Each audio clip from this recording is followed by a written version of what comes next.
Something in the way that she moves attracts me like no other lover. There's something in the way she woos me. Don't wanna leave her now. You know I believe in how. Something in her smile she knows that I'll only no other lover. There's something in her style that shows me I don't wanna leave her now. You know I believe in how. Da da da la da. You're asking me will my love grow? 'Cause I don't know. I don't know.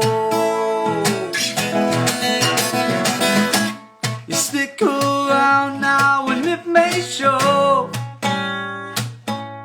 'Cause I don't know.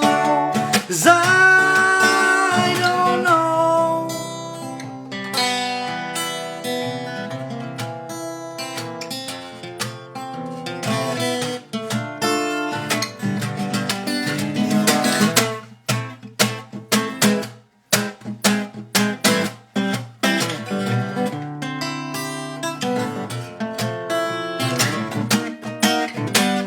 Something in the way she knows,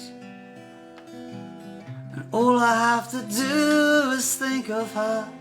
Something in the things she shows me. I don't wanna leave her now.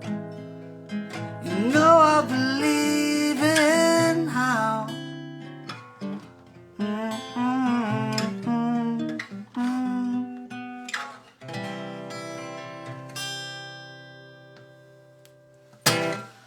Good evening, ladies and gentlemen. Thank you for joining me. Just thought I'd play a couple of old Beatles ones I haven't played in a while. So why not share them? But I am figuring them out as I go along, so bear with me.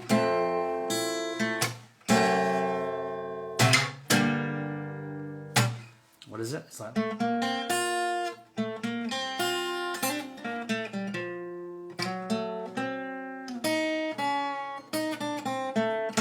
yeah, that's it.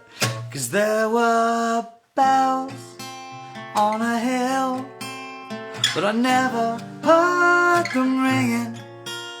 No, I never heard them at all till there was you. 'Cause there were birds in the sky, but I never saw them winging. No, I never saw them at all till there was you. And then there was music, wonderful roses that tell me in sweet, fragrant meadows of dawn and you.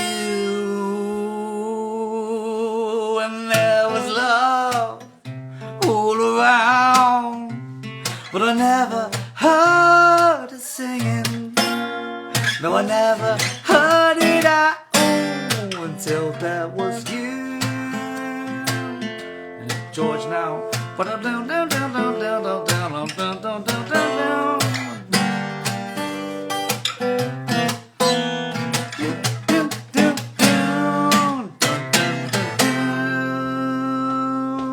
And then there was music, wonderful roses.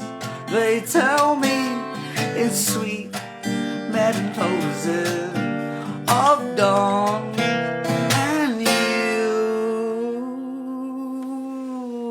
there was love all around, but I never heard it singing.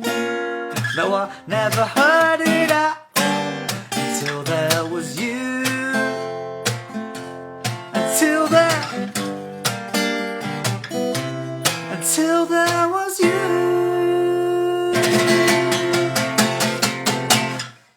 Thank you very much. Assuming someone's clapping somewhere.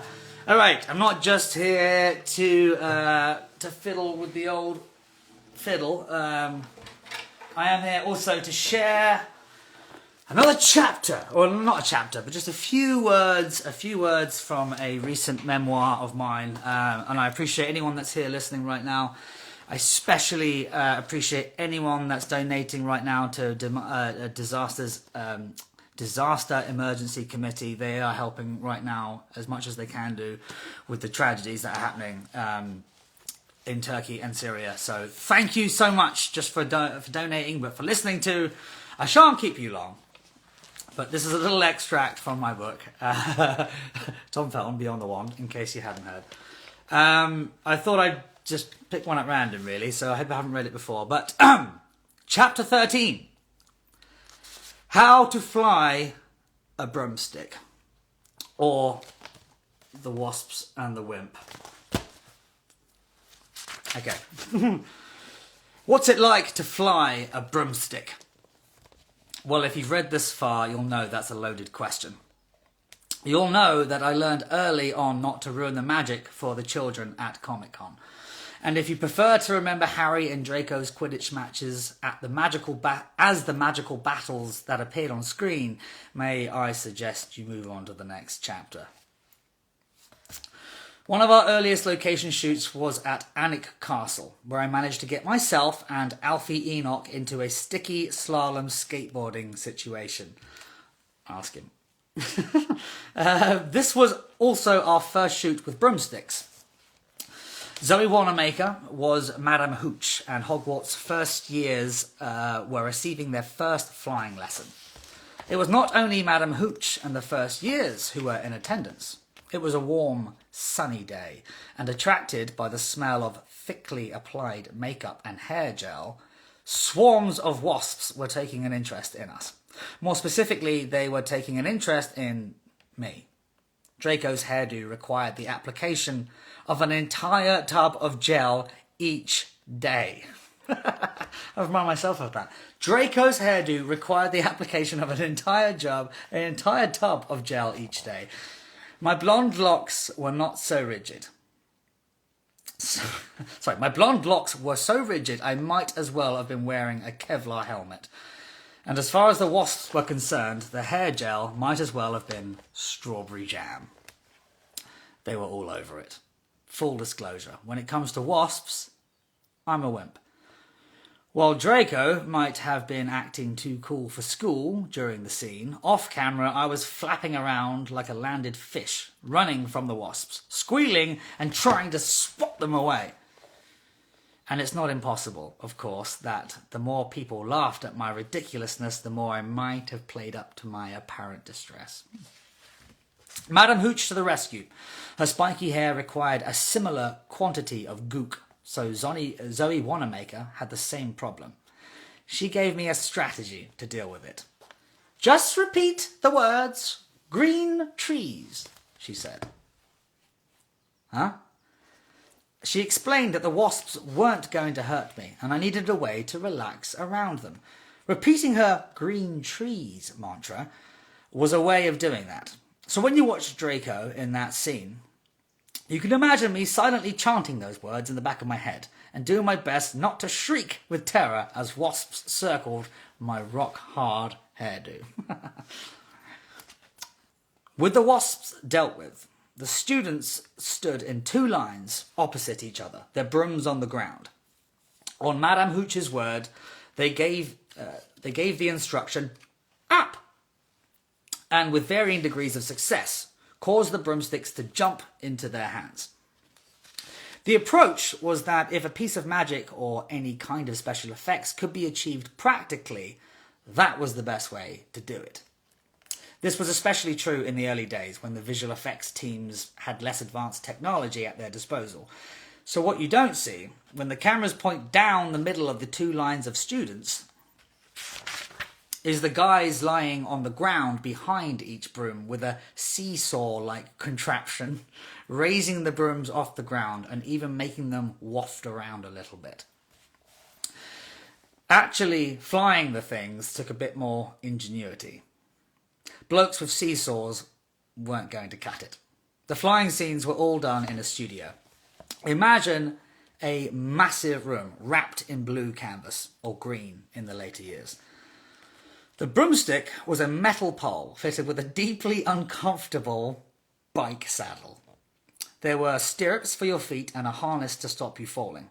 They strapped you to the pole so you couldn't fall, and they had a more elaborate seesaw device to move you up and down, left and right. They blew fans in your face to make it look as if the wind was in your hair. And because the background was going to be added digitally, and all your nifty broomstick moves were to be cut in at a later date, it was important that the players were looking in the right direction for the shot.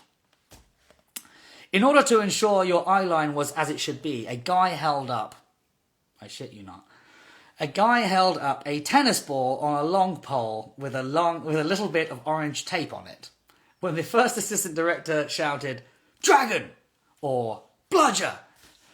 you had to look at the tennis ball like it was, well, a dragon or a bludger. Sometimes there would be more than one tennis ball up there. And as one looked very much like another, after a while they gave us more individual objects to stare at. We chose pictures of something or somebody close to our hearts. Daniel Radcliffe had a picture of a particularly beautiful Cameron Diaz. I chose a picture of an even more beautiful carp. It's a fish. I mean, there's no competition, right?